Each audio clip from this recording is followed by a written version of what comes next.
Hello guys, Casual Cubing here and we have a review of GAN 12 Maglev. Okay guys, let's go. Okay, the turning feel of this cube is very clacky, the sound is very clacky, the plastic is very soft, and meron siyang natural speed. Also, slightly blacky siya and yun yung nagbabalance dun sa speed niya para maging siyang stable. And also very light, hollow, and then yung plastic niya guys, very satisfying, lalo na pag nalagyan mo siya ng glue. Also yung magnet niya is very natural na pakiramdam. Meron lang ako nararamdaman dito guys, konting touches, pero hindi naman siya masyado usable. Depende naman siguro kung paano set up yung Rubik's Cube. And overall, napaka-battery smooth niya and nag-glide yung kanyang pieces kasi nga very light din itong cube niya.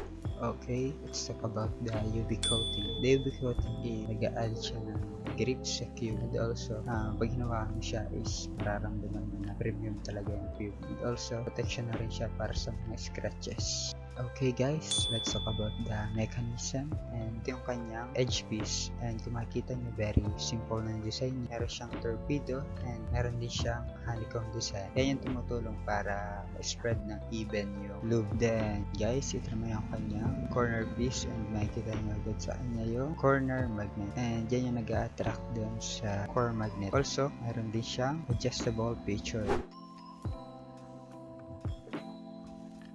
So guys, pag-usapan naman natin ngayon yung kanyang adjustment system. And kung makikita nyo guys, nandyan yung kanyang maglev, nandyan din yung kanyang tensioning system and compression system. And kung makikita nyo din guys, ito yung kanyang corner magnet and ito yung kanyang core magnet. So yan, nag-a-attract yung dalawa para magkaroon siya ng auto-align feature. So yan yung nag-a-align para mas stable yung cube natin while solving.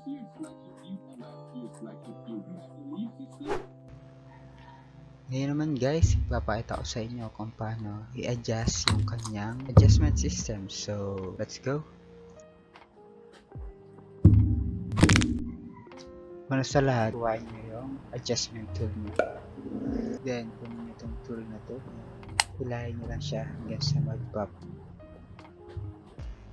So, patong nyo lang na ganun guys. Then, tandaan nyo itong tatlong parang trident na magkakaiwalay na to. Ito yung para sa compression ng maglev nyo. So, pag mas mataas yung number, mas mataas ang compression. So, kumbaga in distance, kung di ako nagkakamali, in distance dun sa core nyo ng bawat pieces.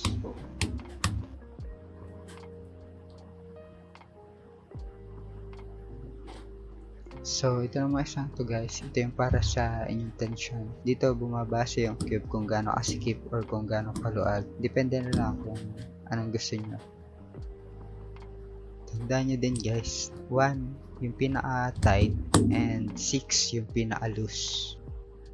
Ito yung kanyang corner magnet, and pwede nyo din siyang palitan sa way na iikot nyo siya, then huhugutin nyo. And pwede mo na siyang palitan ng other magnet na nandun sa kanyang box. Then, ganun din naman pagbabalik. So, papasok mo lang siya, then ikot ng clockwise.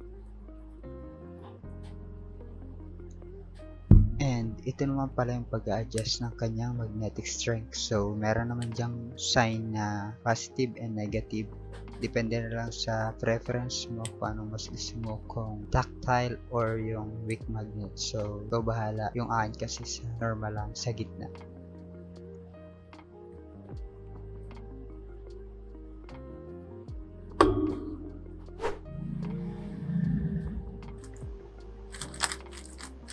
Okay guys, this is my final opinion on this cube. So, this GAN 12 maglev is still worth it, lalo na sa presyo ng 2,600 pesos. Dahil napaka-premium naman itong cube na to, and talagang pag tinurn mo siya, mararamdaman mo yung paka-icon din yung feeling.